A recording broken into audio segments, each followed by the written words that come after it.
Underneath gorgeous fields of potatoes like this one, we're talking about the most important resource in the state, soil. Now, to keep the future of Washington agriculture healthy and vibrant, we have to take care of our soils. That's why I'm in Mount Vernon at the Northwestern Washington Research and Extension Center to find out how to maintain that special resource right under our feet. We're looking at opportunities for ways to protect and improve our soil health. Chris Benedict is the faculty lead for the Washington State Soil Health Initiative. As one of 6 sites across the state, he and his teams are testing long-term practices and how they affect soil health.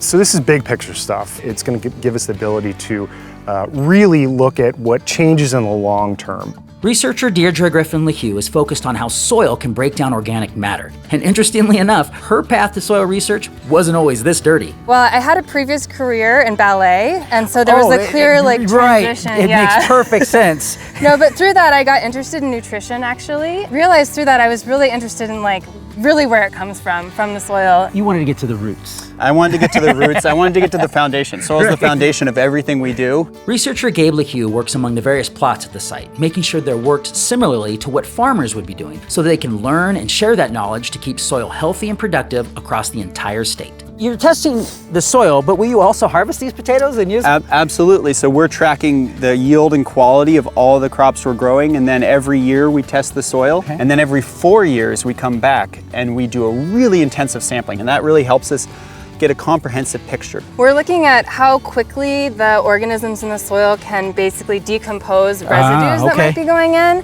which is going to play a role in nutrient availability for those crops. The whole reason this is a long-term experiment is because soils are slow to change, but the exciting thing is we're already starting to see some differences. These differences can clearly be seen in what the researchers call the t-shirt test.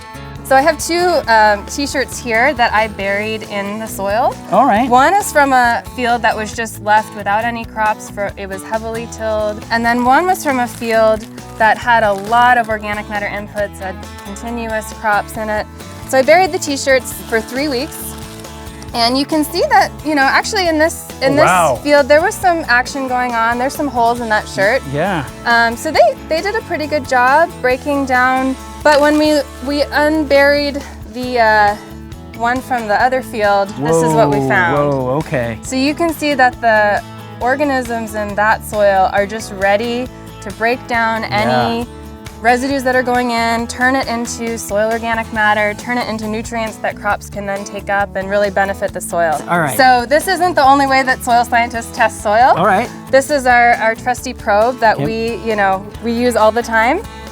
Okay. You can kind of tell where there's a layer that's a little bit more dense. You can see that the top is a little drier and there's some roots there. And then we hit this layer, if you feel that with your finger. Oh, wow. Yeah, and wow. We are on the edge of the plot, which could be influencing that, but you can imagine what might happen if water is moving down and then hitting that. So at the end of the day, it's learning as much as you can about this so you know how to use it.